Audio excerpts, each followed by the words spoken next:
Un gran y afectuoso saludo a todos mis queridos hermanos y también a todas las personas que ven o escuchan este mensaje. Vamos a continuar hoy estudiando la segunda epístola del apóstol Pedro. Vamos a continuar en el capítulo número 3. Pero es muy bueno que recordemos por qué estamos estudiando esta carta. Tiene que ver mucho con la intención del autor al enviar la epístola a los destinatarios primarios, a las iglesias de Asia. Y Pedro estaba muy alarmado de que los falsos maestros que se habían infiltrado, muy mimetizados en las iglesias, estuvieran de alguna manera confundiendo a los creyentes de ese momento. Entonces en el capítulo 1 recuerde que nos hace un llamado a estar fortalecidos en nuestra salvación y al mismo tiempo a crecer, para poder detectar finalmente y combatir pues esa creciente apostasía, llamémoslo así. Y por eso Pedro hace un llamado a volver a la palabra de Dios como nuestra ancla firme y a tener la mirada, y es lo que vemos en el capítulo 3, en el regreso de nuestro Señor Jesús. Y por eso Pedro está constantemente recordando acerca de la madurez a través de la palabra de Dios y acerca de la esperanza que tenemos en el seguro regreso del Señor Jesucristo. Al mismo tiempo que él denuncia las características y a los falsos maestros que lo vimos en el capítulo 2. Y estamos hablando de un tema realmente apasionante, interesante, y tiene que ver mucho con el fin de los tiempos, el fin del mundo. ¿Por qué Pedro está considerando esto? Este tema del juicio venidero, mis hermanos, es una respuesta a todos aquellos falsos maestros que habían puesto en entredicho la segunda venida de Jesús. Recuerde que Pedro les da una característica fundamental y es que son burladores, aquellos que dicen que el Señor no va a venir y que no va a haber un juicio. Pedro defiende la doctrina del juicio final y la ha defendido, fíjate, a todos los que decían, bueno, pero ¿cuándo va a venir Jesús? Llevamos mucho tiempo esperando. Y Pedro les dice, miren el ejemplo del Antiguo Testamento, cuánto tiempo estuvo esperando Noé. El diluvio anunciado, el juicio de Dios que venía por medio del agua. Y por eso les pone en perspectiva, como segunda argumento, que la visión del tiempo del Señor es diferente a la de nosotros. Para él un día es como 1000 años y 1000 años como un día. No esperó 120 años, nosotros llevamos más de 2000 años esperando y en ese momento llevaban ya algunos buenos años esperando, pero es el Señor que no ha venido con el juicio básicamente por dos causas. Primero, porque es paciente, lento para la ira, grande en misericordia. Y segundo, porque hay un deseo de que en medio de la consumación de los tiempos, más y más personas se salven. Por eso el Señor volverá en el momento que Él designe el adecuado. Vamos a leer entonces, después de tener esto en mente, aquí en el capítulo número 3 del versículo 10 al 14, y es en lo que vamos a continuar viendo este pasaje. Dice Pedro, versículo 10, pero el día del Señor vendrá como ladrón en la noche, en el cual los cielos pasarán con gran estruendo y los elementos ardiendo serán deshechos y la tierra y las obras que en ella hay serán quemadas. Versículo 11. Puesto que todas estas cosas han de ser deshechas, ¿cómo no debéis vosotros andar en santa y piadosa manera de vivir, esperando y apresurándoos para la venida del día de Dios, en el cual los cielos, encendiéndose, serán deshechos, y los elementos siendo quemados se fundirán? Pero nosotros esperamos, según sus promesas, cielos nuevos y tierra nueva en los cuales mora la justicia. Versículo 14. Por lo cual, oh amados, estando en espera de estas cosas, procurar con diligencia ser hallados por Él sin mancha, irreprensibles, en paz. Y después de leer el pasaje que vamos a meditar, quiero que resaltemos dos aspectos bien importantes dentro del pasaje, que definen un poquito el propósito. Después de haber estudiado la realidad de la venida de Cristo como segura, fíjate que Pedro aprovecha para dar ánimo a cada uno de estos creyentes en medio seguramente de la tribulación.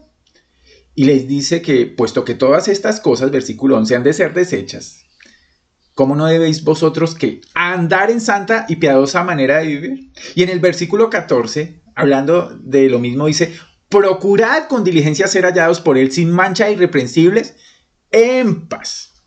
Mis hermanos, entonces el tema que tenemos aquí en mente tiene que ver con la conducta del creyente y las motivaciones, y nos va a dar unas motivaciones muy específicas en medio del desarrollo de su defensa de la segunda venida para que nosotros la sigamos. Y no es un llamado nuevo de Pedro. Cuando estudiamos la primera carta, en el primer capítulo, Pedro ya nos decía que tomando como base la doctrina de nuestra segura salvación y de la segura venida del Señor Jesucristo, nosotros debíamos de vivir de manera diferente. Recuerde como lo dice en la primera epístola 1:13. Por tanto, ceñid los lomos de vuestro entendimiento, sed sobrios y esperad por completo en la gracia que se os traerá cuando Jesucristo sea manifestado. Entonces, Pedro, ¿qué hacemos mientras el Señor es manifestado? Versículo 14. Como hijos obedientes, no os conforméis a los deseos que antes teníais, estando en vuestra ignorancia, sino como aquel que os llamó es santo, sed también vosotros santos en toda vuestra manera de vivir. Porque escrito está, sed santos porque yo soy santo. Y mis hermanos, esta es la columna vertebral finalmente del propósito de Pedro en este pasaje. Que cada uno de los creyentes sea santo, siga su llamamiento, siga la vocación con que Cristo lo llamó. Por eso vamos a estudiar bajo este título, siendo santos, ¿cuándo? Siendo santos hoy. Y quiero que veamos tres cosas bien importantes ahí del pasaje. Tres motivaciones para la santidad. Seamos santos hoy porque Dios va a destruir lo pecaminoso. Es la primera. La segunda es seamos santos hoy porque heredaremos un reino de luz. Y la tercera y última es seamos santos hoy porque daremos cuenta de nuestra diligencia. Entonces vamos a empezar aquí en la primera. Seamos santos hoy porque Dios va a destruir lo pecaminoso. Y empieza diciendo el versículo 10 que ya habíamos empezado a estudiar la semana pasada. Dice, pero el día del Señor vendrá como ladrón en la noche. ¿Cómo viene el ladrón en la noche? Inesperadamente. Y es una de las características de la segunda venida. Los falsos maestros, mis queridos hermanos, negaban el juicio de Dios, se burlaban de la segunda venida, ponían entredicho las palabras de Dios en el Antiguo Testamento y del mismo Jesús. Preguntaban, ¿dónde está la promesa de su advenimiento? Vimos en el versículo 4 de este mismo capítulo. Y la realidad, mis hermanos, es que Dios, desde Génesis, ha prometido que va a ser un juicio porque Él es justo, porque Él es santo, porque Él siempre anda conforme a la verdad y conforme a la justicia. Porque aunque es amoroso, paciente, misericordioso, también es un Dios severo y un Dios de ira.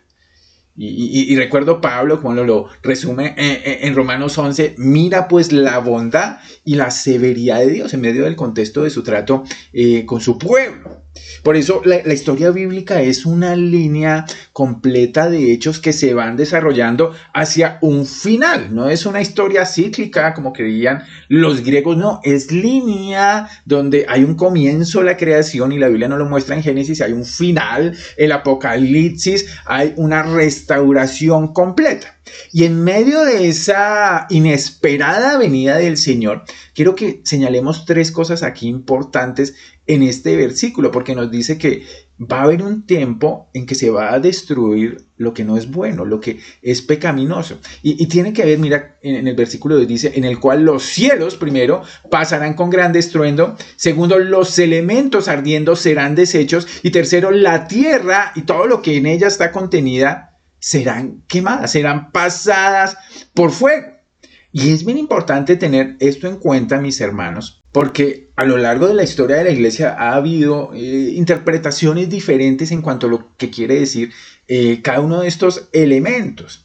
Y a veces es difícil precisarlo, pero tenemos un contexto general que nos muestra el juicio del Señor por fuego en la tierra. La pregunta es, ¿será ese juicio para aniquilar todo lo que existe y hacerlo simplemente de nuevo? ¿O se trata más bien de una renovación de la creación? Y creo que es pertinente inclinarnos por esta última idea de la renovación, porque la Biblia nos habla mucho de renovación, de que el universo será transformado, renovado, el mismo universo, pero hecho nuevo, restaurado.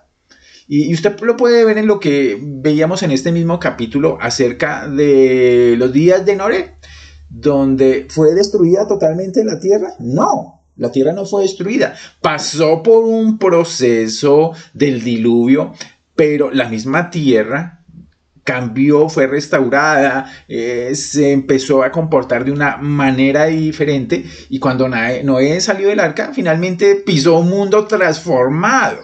Y el ejemplo es el mismo creyente. Cada uno de nosotros ahora es una nueva criatura, pero seguimos siendo los mismos. José Luis sigue siendo el mismo José Luis, aunque ahora es una nueva criatura que está renovada y está renovándose continuamente. Y lo mismo, mis hermanos, va a pasar con nuestro planeta, con nuestro universo. Va a pasar por un proceso que tiene como característica que las cosas van a ser hechas santas. Pablo en Romanos 8:22 nos lo muestra diciendo: porque sabemos que toda la creación gime a una y aún está con dolores de parto hasta ahora, porque el anhelo ardiente de la creación era aguardar que la manifestación de los hijos de Dios, que se iba a presentar ¿cuándo? En la segunda venida de ellos. Y sigue diciendo hoy Pablo en Romanos que no solo ella, sino también nosotros mismos, que tenemos el Espíritu, gemimos dentro de nosotros mismos esperando la redención de nuestros cuerpos. Entonces, esta realidad de la segunda venida, mis hermanos, tiene en mente un proceso de restauración que va a hacer todas las cosas nuevas. Y aquí hay una esperanza muy grande para cada uno de nosotros de cómo va a ser restaurado nuestro universo. Y lo más importante, tenemos un encuentro con esa realidad de un universo, pero ante todo la realidad de un encuentro con el Señor Jesús. Y aquí sería muy bueno hacer un contraste con el versículo número 12, aquí del mismo capítulo número 3. Fíjate que ya nos deja ver la realidad de que el creyente espera y apresura. Pero si usted ve más abajito en la parte B, dice, está redundando en la misma idea, en el cual los cielos encendiéndose serán deshechos y los elementos siendo quemados se fundirán. ¿A qué elemento se refiere?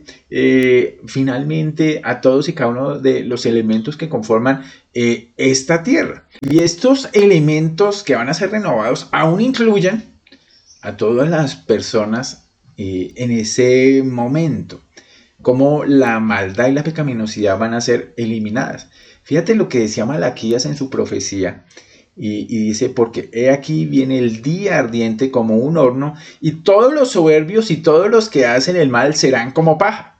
Y el día que va a venir les prenderá fuego, dice el Señor de los ejércitos, que no les dejará ni raíz ni rama. Entonces, ¿a qué grado, miremos ahí, mis hermanos, llega a extirpar la pecaminosidad definitivamente, a extirpar la maldad definitivamente y a restaurar y a renovar, mejor aún, el mundo en que vivimos? Y entonces, ¿cuál es la posición del creyente ahí? Fíjate, esperando. ¿Qué tiene que hacer el creyente? Esperar. Pero además de eso, ¿qué tiene que hacer el creyente? Apresurar la venida del Hijo de Dios. De eso se trata, mis hermanos, la anticipación. Nosotros debemos mirar hacia el futuro y esperar el regreso del Señor. Pero ese esperar está relacionado mucho con otra palabra, con apresurar. Recuerde cómo lo dice Pablo: Maranata, Señor, ven. Y cada vez que oramos y tenemos en la mente, venga tu reino, estamos deseando el reino de Dios. El Señor Jesús decía a sus seguidores que ellos debían proclamar el evangelio a todas las naciones y en ese momento vendrá el fin. Mis hermanos, tal vez uno de los mayores obstáculos para que el Señor todavía no haya venido es la misma iglesia que tenemos. Una iglesia tal vez dormida, en muchas porcentajes llena de apostasía y no es una iglesia limpia y sin mancha para el encuentro con el Señor. En la medida, mis hermanos, que cada uno de los creyentes esté buscando la santidad. Y a veces puede ser una idea controversial eso, si el Señor tiene todo planeado. Pero lo que nos está diciendo Pedro es que nosotros mismos apresuramos la venida del Señor. Hacemos que esté más cerca. Por ejemplo, llevando el evangelio hasta el último hombre de la tierra. Por ejemplo, buscando que la iglesia crezca como un organismo santo y sin mancha, partiendo del individuo, pasando por la familia e impactando en la iglesia para que la iglesia impacte finalmente en la sociedad. Por eso la búsqueda del creyente está en mirar hacia el futuro, pero que su santidad tenga impacto ¿dónde? En el presente, en el día de hoy. Entonces, el llamado aquí es seamos santos porque Dios va a destruir lo pecaminoso, porque la maldad no va a durar eternamente, porque Dios dentro de su plan, para cada uno de nosotros, va a ser restaurar nuestra propia vida perfectamente. Imagínese una vida sin pecado, sin tentación, sin malos deseos, sin una lucha constante como la que tal vez todos los creyentes tenemos con el pecado todos y cada uno de los días. Eso es el anhelo que tenemos todos los creyentes, no luchar más con el pecado y estar con el Señor Jesucristo. Y mis hermanos, una segunda motivación, y lo vamos a ver acá, es que seamos santos hoy porque heredaremos un reino de luz. Y esto tiene que ver mucho con lo que nos dice el versículo número 13. Pero nosotros, ¿qué hacemos? Esperamos, seguimos en esa espera atenta, según sus promesas, cielos nuevos y tierra nueva, en los cuales mora la justicia. Aquí hay una palabra bien interesante y es la palabra nuevos. La palabra nuevos que originalmente no es la palabra neo, sino es la palabra canos. Y habla de nuevo, pues de renovación, de cómo todo va a ser hecho nuevo, pero no sacado de la nada, sino restaurado, arreglado de tal manera, se le va a quitar toda la imperfección para que sea absolutamente nuevo. Y mis hermanos, esa palabra renovación sí que tiene que ver con nosotros. Si alguno está en Cristo, dice Pablo, si alguno está en Cristo, nueva criatura es, las cosas viejas pasaron, he aquí todas son hechas nuevas, aunque el individuo sigue siendo el mismo. Y pensando en eso, mis hermanos, ¿cuándo será? No lo sabemos. Es la característica fundamental de la segunda venida, es que no lo sabemos, pero sabemos algunas cosas que hemos estudiado ya en segunda de Pedro, que será personal. El Señor Jesucristo en persona vendrá también corporalmente, será en cuerpo y será visible, todo ojo le verá. Todo ojo le distinguirá al Señor Jesucristo. Finalmente toda rodilla se rodará. Hemos estudiado aquí que es una venida repentina, inesperada, como un ladrón en la noche, pero aunque es inesperada, mis hermanos, los creyentes estamos atentos, no estamos dormidos, y es el llamado aquí de Pedro. Y también será una venida gloriosa, y esa es la gran diferencia con la primera venida. El Señor no vendrá como cordero, sino vendrá como león ahora. Vendrá como león para que cada uno de los hombres reciba conforme a la justicia de Dios. Claro, nosotros hemos apelado a la justicia de Cristo. Hemos apelado a que Cristo fue el que vino a esta tierra, murió por nuestros pecados, fue sepultado y resucitó. Y ese es el evangelio que predicaba Pablo y el evangelio que predicamos nosotros. Un evangelio de sustitución, donde el Señor Jesucristo va en nuestro lugar, lleva nuestros pecados para dejarnos limpios, pero además de eso nos adjudica su propia buena manera de vivir a cada uno de nosotros. Nos adjudica su propia justicia. Por eso ahora somos nuevas criaturas y estamos siendo renovados en un proceso de santificación. Pero la idea para ustedes es que si no conoce esta realidad de la justificación, también de que se le ha adjudicado la justicia de Cristo, usted oiga el evangelio de salvación. El Señor Jesucristo dice: el que oye mi palabra y cree al que me envió tiene vida eterna, tiene la justicia de Dios y no vendrá condenación, la condenación que acabamos de ver del juicio de Dios, mas ha pasado de muerte a vida. Y entonces fíjate que tiene que ver mucho con la justicia aquí en este versículo. Porque es de esa misma restauración que, por ejemplo, el mismo Pedro nos habla en Hechos 3:21. Dice que el Señor Jesucristo es aquel a quien cierto es necesario que el cielo reciba hasta los tiempos de la restauración de todas las cosas, de que habló Dios por boca de sus santos profetas que han sido desde tiempo antiguo. Hablando del Señor Jesucristo y de su justicia, hablando de cómo Él restaurará todas las cosas. Y aquí, por eso, dice el versículo 13 que es en ese tiempo o en una tierra totalmente renovada, cielos y tierra nueva, donde mora la justicia. Fíjate que una justicia positiva, no solamente la eliminación del mal que vimos en el punto anterior, sino una justicia permanente. ¿Donde qué? No hay más muerte, no hay más enfermedad, ya no se necesitan estas gafas. Aún el concepto de pecado será solo eso, un concepto, no se vivirá el pecado. Dios lo había prometido, recuerde, y es lo que está citando Pedro aquí en Isaías 65 y 66. Todo ese versículo 65 nos habla de que no va a haber más lloro, de que la tierra será renovada y aún la fauna, el lobo y el cordero serán apacentados de la misma manera. Aún el león ya no comerá exclusivamente carne, sino paja. Finalmente no habrá aflicción, no habrá maldad. Imagínense en medio del sufrimiento que estas iglesias podían tener. Esto eran palabras de consuelo para toda esta generación del creyente, porque señala la esperanza del creyente en un reino de luz. No solamente donde se elimina todo lo malo, sino donde está todo lo bueno y lo más importante, está Cristo. Porque si Cristo no está en este reino de luz, mis hermanos, no es un reino de luz. Es el futuro glorioso que nos espera, mis hermanos. Y es esta esperanza, dice Pedro, nosotros esperamos ahí un ancla para nuestra alma. Es un ancla para su alma, saber lo que será de su vida futura, aún de pasar seguramente por la muerte física. Aunque esto es una mala noticia para el no creyente, es de las mejores noticias para el creyente.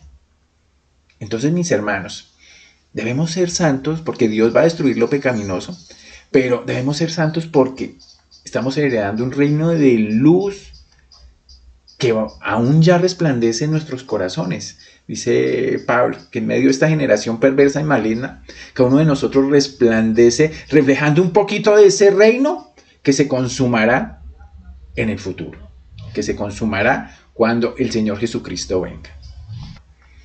Y vamos ahí a ver nuestro tercer punto.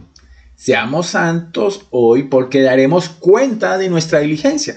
Y vamos a estudiar los dos versículos que nos quedan de este pasaje. Versículo número 11 y versículo número 14. Mis hermanos, Pedro está interesado en hablar de escatología, de la doctrina de las últimas cosas. Pero fíjate que sus razones no son filosóficas solamente, ni teológicas, ni siquiera académicas, sino está hablando de escatología y es la esencia de la escatología para motivarnos a cada uno de nosotros y a sus oyentes primarios para ser más santos. Y eso es, a veces la gente tiene mucha curiosidad por el fin de los tiempos, por las señales, por cuándo será. Pero mis hermanos, estudiamos, y lo estamos haciendo hoy, lo porvenir para aplicar a nuestra vida hoy, viendo el futuro que nos espera y el futuro que Dios ha trazado.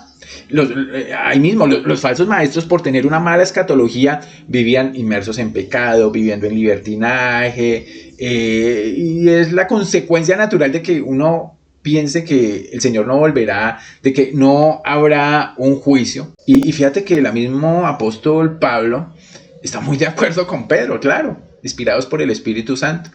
En su segunda epístola a los Corintios 7:1 dice: así que, amados, puesto que tenemos tales promesas, limpiémonos de toda contaminación de carne y de espíritu, perfeccionando la santidad en el temor de Dios, perfeccionando, madurando la santidad en el temor de Dios. Mis hermanos, la segunda venida nos santifica. El mismo apóstol Juan nos dice en su primera carta, capítulo 3, versículo 2 y 3, amados, ahora somos hijos de Dios y aún no se ha manifestado lo que hemos de ser. Pero sabemos que cuando Él se manifieste seremos semejantes a Él. ¿Por qué? Porque le veremos tal como Él es. Versículo 3. Y todo aquel que tiene esta esperanza en Él, ¿qué hace? se purifica a sí mismo, así como Él es puro. Mis hermanos, si creemos que Cristo vendrá y juzgará, nuestro deber es purificarlo. ¿Cómo? Recordando que Él vendrá. Fíjate el versículo 11 entonces que dice, puesto que todas estas cosas han de ser desechas, ¿cómo no debéis qué? Andar, vivir. ¿De qué manera? En santa y piadosa manera. Vivir en santa y piadosa manera. La pregunta aquí es qué es santidad y piedad. ¿Cuál es la diferencia? Alguien lo definía muy fácil diciendo, mira, santidad es todo lo que se expresa hacia afuera de tu piedad. ¿Y qué es la piedad? Todo lo que está dentro buscando la gloria del Señor.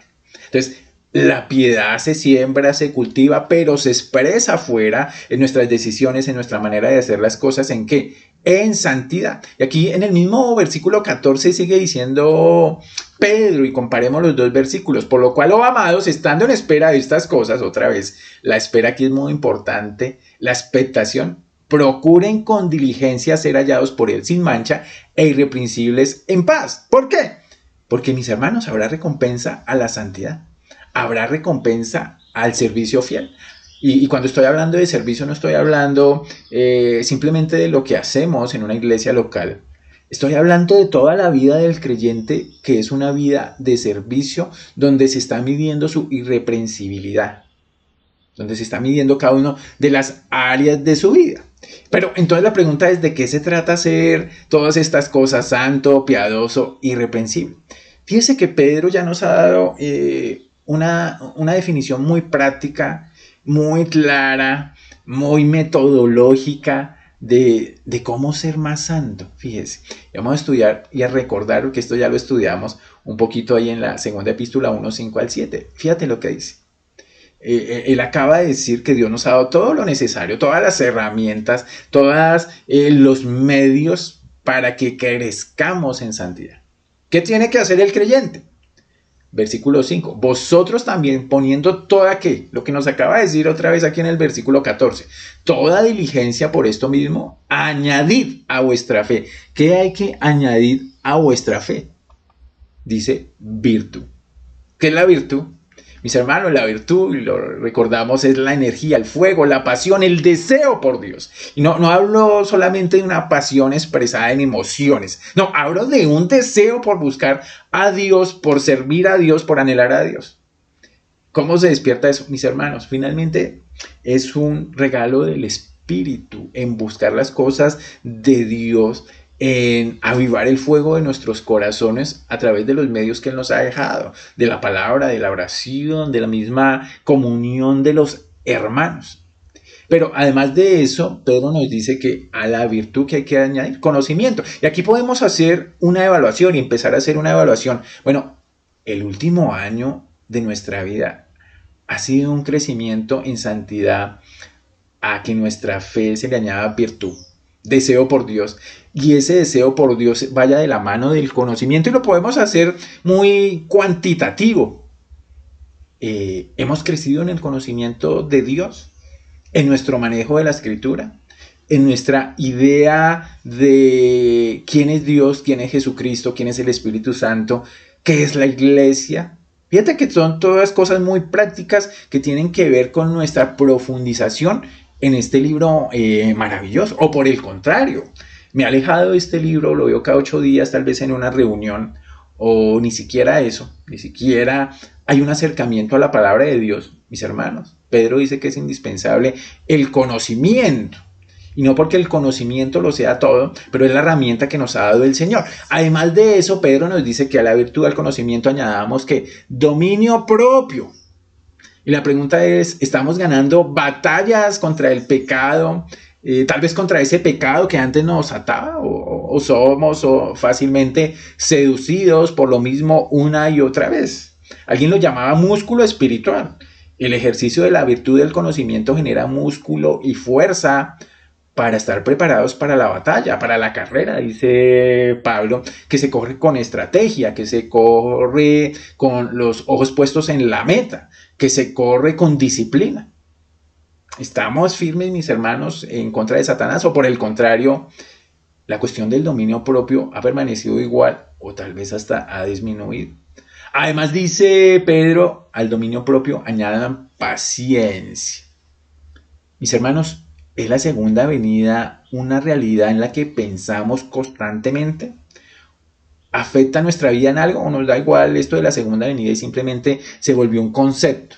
Porque muchos cristianos lamentablemente viven con la filosofía pagana de comamos, de bebamos, de busquemos, alguien decía, la carrera del hámster, que siempre anda corriendo pero no sabe para dónde, siempre anda buscando pero no sabe hacia dónde va, siempre anda indagando y esforzándose, y es la carrera de los paganos de afuera, de los que no conocen a Dios, que están buscando, bueno, tener algunas cosas, tener una posición, un conocimiento, y no que esas cosas en sí mismas sean malas, pero si es la meta de la vida, mis hermanos. No estamos creciendo en paciencia, no estamos creciendo en un pensamiento que está enfocado en lo que Dios ama. Además vuelve a decir aquí un concepto maravilloso y es la piedad. Virtud, conocimiento, dominio propio, paciencia, piedad. La pregunta es, ¿nuestra vida privada delante de Dios, o sea, hablamos de la piedad como lo interior, está creciendo en temor y santidad? ¿O estamos enfocados en lo externo, en lo que se puede ver, en lo que otros pueden mirar, en lo que yo mismo puedo mirar? Pero delante de Dios, mis hermanos, desnudos, solitarios, ¿cómo estamos? Además, a la piedad, y fíjate que este concepto de aquí en adelante, lo primero tenía que ver mucho con nosotros, lo segundo es con la expresión. Y todas vienen por los medios de la gracia, por la palabra, por la oración, de nuevo, por la comunión de los santos. Pero este afecto fraternal, mis hermanos, es la expresión y esa disposición del corazón de buscar que el otro esté mejor, en tener al otro como superior, y tiene que ver mucho con la humildad, en amar, no con fingimiento, no por obligación, sino como un deseo que ha venido construyéndose en la virtud, en el conocimiento, en el dominio propio, en la paciencia, en la piedad, y que ahora da como fruto para los otros, los de mi familia, los de mi familia extendida, los de mi comunidad de fe, de mi iglesia, y aún para los que no conocen a Dios, y aún para mis enemigos, un afecto fraternal. Un afecto que no solamente busca no hacer daño, sino busca hacer el bien al otro. Y ese afecto fraternal, mis hermanos, es un deseo. Y un deseo que solo viene del Espíritu Santo y que finalmente termina expresándose ¿en qué? En amor. Ante todo, nos decía Pedro en 4:8 de su primera carta, y ante todo tened entre vosotros ferviente amor, porque el amor cubrirá multitud de pecados. Y lo podemos evaluar tal vez fácilmente, mis hermanos. Cuando no hay amor, se despiertan disputas en la familia, en la iglesia, se despiertan malestar, se despiertan pleitos, se magnifica el pecado de los hermanos y terminamos hablando mal de los otros, criticando, siendo demasiado detallistas en sus errores. Cuando no hay amor, mis hermanos, no se defiende a los que están a mi alrededor. En cambio, el amor, ¿qué hace? El amor cubre, el amor protege, el amor no piensa mal, el amor busca lo positivo de todas las situaciones, el amor busca ayudar al otro, el amor busca que el otro sea beneficiado aún cuando yo no soy beneficiado. Y si hay conflicto, el amor que busca, arreglarlo, Mateo 18. Si tu hermano peca contra ti, ¿qué tiene que hacer usted inmediatamente? Ve, repréndele, estando y tú solos. Es muy detallado Mateo 18 cómo hacerlo. Si él te oyere, has ganado a tu hermano. Si no te oyere, pues busca otro hermano, pero todavía en el concepto de la privacidad, no en el concepto de humillarlo, no en el concepto de una manera minimizar su error, su ofensa, sino en el concepto de restaurar, de ayudar, de edificar en la vida de otro positivamente. Es amor sin fingimiento. Entonces fíjate que la santidad ya en estos términos se convierte en algo mucho más cercano y se convierte en algo mucho más palpable, más evaluable, más cuantificable, no en un concepto alejado. Y es lo que nos ha ayudado aquí el apóstol Pedro a hacer. Y aquí hay un pensamiento más, mis hermanos, en los versículos que estamos viendo. El versículo 14 termina diciendo: procurad con diligencia ser hallados por él sin mancha, irreprensibles en paz. Entonces daremos cuenta, mis hermanos, porque seremos hallados por él, sin mancha, irreprensibles, o de modo contrario. Daremos cuenta, mis hermanos, de nuestra mayordomía en cuanto a nuestra vida de santidad. Pablo dice que todos compareceremos ante el tribunal de Cristo. También le dice a los corintios: oiga, ¿ustedes están edificando con buenos materiales o con materiales deficientes? Porque todos serán puestos a prueba por el fuego. Si fue con heno, con hojarasca, con madera, eso se va a quemar. Pero si fue con buenos materiales, como el oro, la plata, las piedras preciosas, pues hermanos, esa obra permanecerá, no se va a quemar y recibiremos recompensa de parte del Señor. Pablo ahí mismo dice que pues nadie puede poner otro fundamento que no sea el Señor Jesucristo. Y si usted es creyente, ese fundamento está en su vida, ha sido puesto. ¿Cuál es su misión? Cada día edificar, edificar, edificar con oro, con plata, con piedras preciosas. Y recuerde que estamos hablando metafóricamente de una vida dedicada en santidad al Señor. Y Pedro nos dio ahí claves absolutamente claras y prácticas para eso. Mis hermanos, si todo lo que hay va a ser destruido por causa del pecado finalmente, ¿qué debemos hacer? Alejarnos del pecado, desarrollando la justicia positiva, bueno, de esas 7 virtudes del Espíritu que acabamos de ver. Y aquí unas preguntas para que queden en nuestra mente, mis hermanos, para finalizar nuestro mensaje y nuestra meditación. La primera que quiero hacerles es: ¿estamos anhelando que nuestra lucha con el pecado se acabe? ¿Usted está anhelando eso? Tal vez si no lo anhela mucho es que no está luchando mucho con el pecado. Que el pecado lo ha dominado, que el pecado le ha llevado a estar frío, a estar indiferente hasta ante la realidad de la venida de Jesucristo. La segunda también es fuerte. Piense que si entramos en los nuevos cielos y la nueva tierra y no está Cristo ahí, ¿usted estaría igual de feliz? ¿Estaría igual de contento?